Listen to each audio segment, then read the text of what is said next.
A reed that has been gloriously good is going downhill. Obviously, you can clean it to rejuvenate it a bit. I have a video on reed cleaning somewhere in this playlist. And sometimes just soaking it in really hot water can be an answer to squeeze another service out of it, especially in very cold weather. I've also heard, but not personally confirmed, that hydrogen peroxide can act as a rejuvenator. But what else can you do to save an old reed friend and to squeeze just a little more life out of it? Hi, I'm Jennet Ingle, the 5 Minute Reedmaker. I'm going to take a look at this old beauty from my case and see if I can't just find a little more magic in it. Generally, with a real old reed, the symptom that I get is that the reed is very closed, is a little bit too easy, and is rattly in the upper register. Usually, I'll discard a reed once it's at this point. I can't have that total lack of resistance up in that register and continue to play on it. But let's say I just need to get another couple services out of the thing. This is a reed that I made probably a year ago. It's been sitting in my case almost completely unused, except for an occasional demonstration. When I pulled it out to play today, it felt very closed, very sharp, and like I just couldn't put real air through it, especially in the upper register. It doesn't really crow because it's so closed.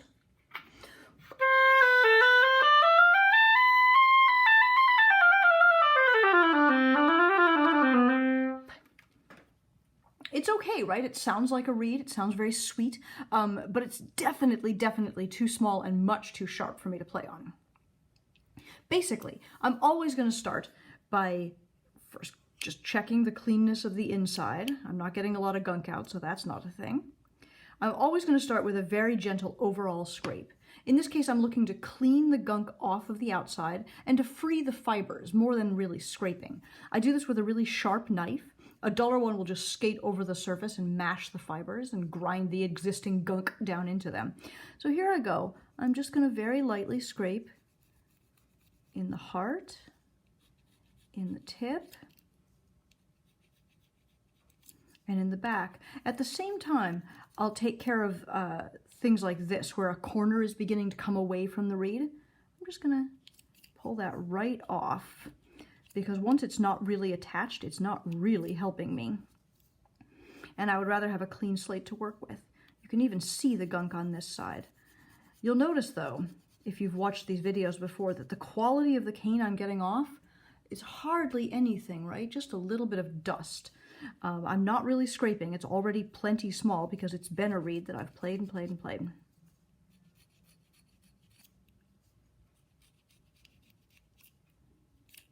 And cleaning that corner. Okay, generally, once I've done this, I'm just dipping it in water over here.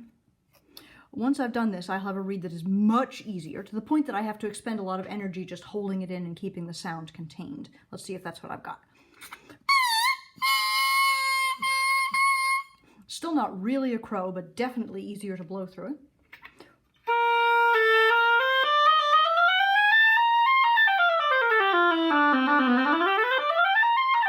It's much freer than it was before, but not quite great. So I'm going to clip at this point just a little bit to bring the crow back in line.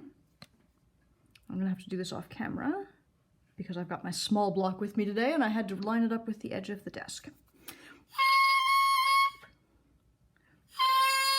Now, after that tiny clip, I actually do have a crow.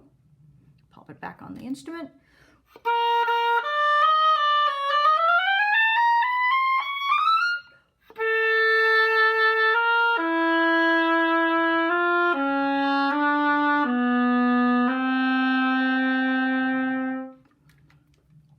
For me, this is still a little bit small. I'm not necessarily comfortable using that in the orchestra. And if I really need to get more from it, it's so much better, right? I could take this out if I had to. I'm going to take just a little bit more now, right at the transition, trying to put a little bit more of a stop between the tip and the heart, to see if I can find my way to having just a little more resistance to blow against. So a little bit I'm remaking that transition area.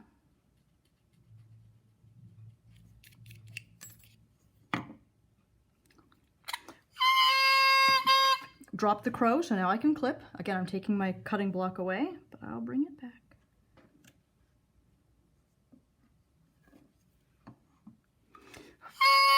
And there's my crow again.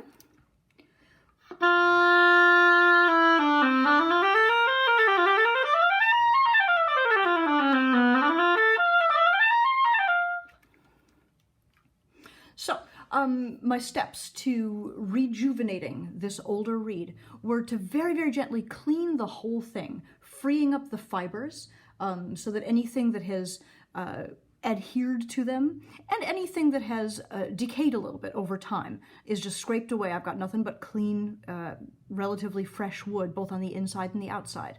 I clipped from that point after cleaning off the corners as well. And then when I still didn't have enough resistance, I remade the tip to give me a little bit more, a little bit of a stronger transition from the tip to the heart. Clipped again, and this is a reed. Now, does this always work? No, not necessarily. And will this reed now continue to work for another 6 or 8 or 10 months? Probably not. The cane does age. The cane does decay. The seasons do change, and with it, what the reed needs to do. So it is entirely possible that this won't give me more than another couple of services worth of work, but maybe that's all I need. And it's quite a nice reed now, quite a bit nicer than it was 5 minutes ago. Sometimes, of course, you just can't get there.